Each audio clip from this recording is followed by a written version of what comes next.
欢迎来到新闻频道，明星们很高兴您订阅了该频道。肖战《射雕英雄传》侠之大者，想看人数53万，预测总票房18亿。肖战与《射雕英雄传》侠之大者这部影片的名字一出现，几乎立刻能引发不少武侠迷的心潮澎湃。看看预告片还没放出来，光是那53万的想看人数就足以证明这部电影早已成为了许多观众心头的大作。然而，大家的期望可不仅仅是肖战的演技，背后更多的是对于这位导演和这场江湖盛宴的期待。票房预测18亿，这个数字看似充满了诱惑，却又有着不小的挑战。说实话，票房的竞赛往往是一个充满悬念的战场。你能想象吗？除了《射雕英雄传》侠之大者之外，还有哪吒之魔童闹海这样已经积累了相当粉丝基础的作品，再加上唐探1900、封神第2部等也不容小觑，竞争可想而知。而春节档的热闹程度，更是让这场电影争夺变得愈发复杂。每一部影片都拼尽全力，尽管背后都抱有着不同的市场需求和文化视角，可他们最终站上那个最高票房位置的可能性依旧充满悬念。而这部电影能脱颖而出吗？也许导演徐克有办法，在他的作品中总是能看到创新与传统的巧妙结合，而这一点作为一名观众的我感受尤为深刻。每次徐克的名字出现，我都会不自觉地期待他带来新鲜的视觉冲击力和思想碰撞。这部《射雕英雄传》侠之大者无论如何都无法逃避创新的命运。他的作品不拘泥于传统，永远有意无意地跨越边界。对于这部电影，我的期待并不仅仅是传统武侠的再现，而是在经典故事里加入新的解读、新的情感。这也许是最能打动人心的部分。肖战的郭靖是否真的能带来这种情感上的共鸣呢？他不再是那个单纯的以忠诚与果敢著称的角色，而是更具现代感的英雄形象。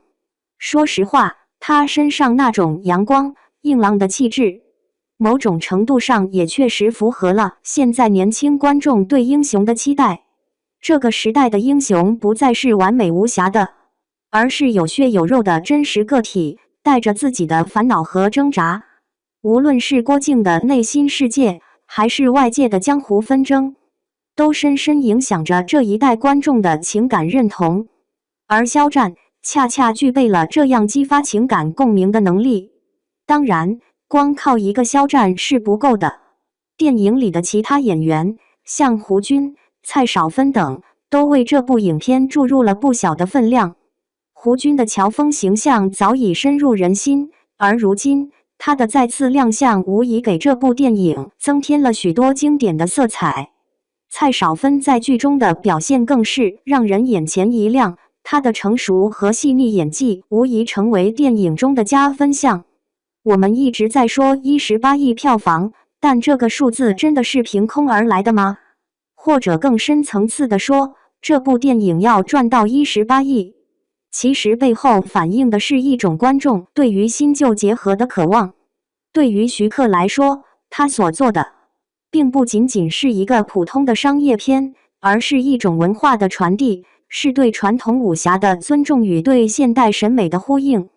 这种传递恐怕也正是让观众们如此心动的原因吧。毕竟，谁不想在传统和现代的碰撞中看到自己那份失落已久的江湖情怀？不可否认，这样的电影不仅仅是为了满足票房需求，更是一次文化的实验。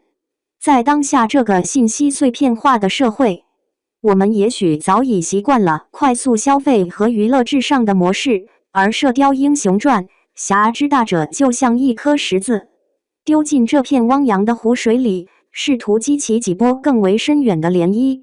它不仅仅要讲一个英雄的故事，更要讲一个时代背景下关于责任、情感、变化的故事。